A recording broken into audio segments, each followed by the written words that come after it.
साथीहरू, मैले चाहिँ आज हजुरहरूलाई च्याप्टर 8 को छङ्बो नोफिमाल र फानमालको विषयमा सानो भिडियो बनाएको छु।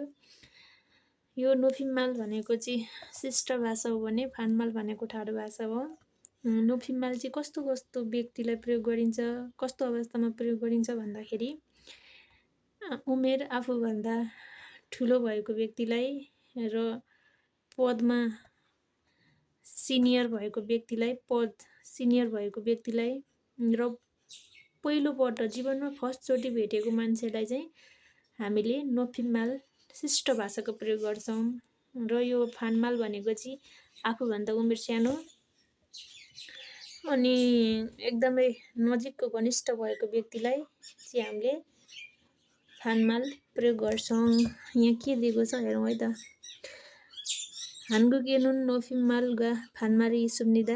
कोरियामा चाहिँ नोफिमाल र फानमाल ठाडो भाषा छ। नोफिमाललाई छोन्देतमाल पनि भनिन्छ। त्यसको फिसुत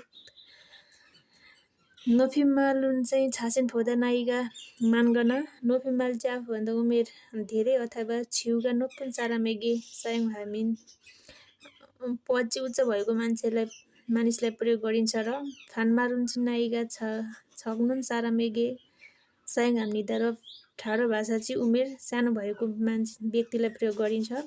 खुरन तर छासिन फोदा नाइगा छगदो छौ मान्नन सारामिना तर आफूभन्दा उमेर सानो भए तापनि पहिलोपटक जीवनमा फर्स्टचोटि भेट्ने मानिस अथवा खाकाब्जी अन्नुन सारामेगेनुन घनिष्ठ नभएको मानिसलाई साङ्दे बाङ्गल छोन्जुङ हानुन उइमुरो नोफिमाल रुल साङ हानुन गसु छोज सुम्निदा। विपक्षलाई सम्मान दिने अर्थले उच्च भाषा प्रयोग गर्ने कुरा चाहिँ के हुन्छ? राम्रो हुन्छ।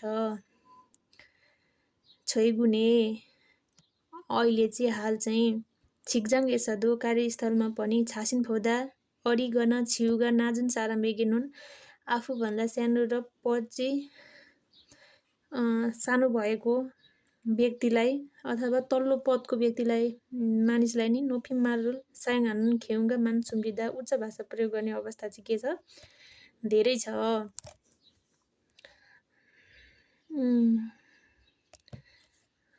धेरै छ।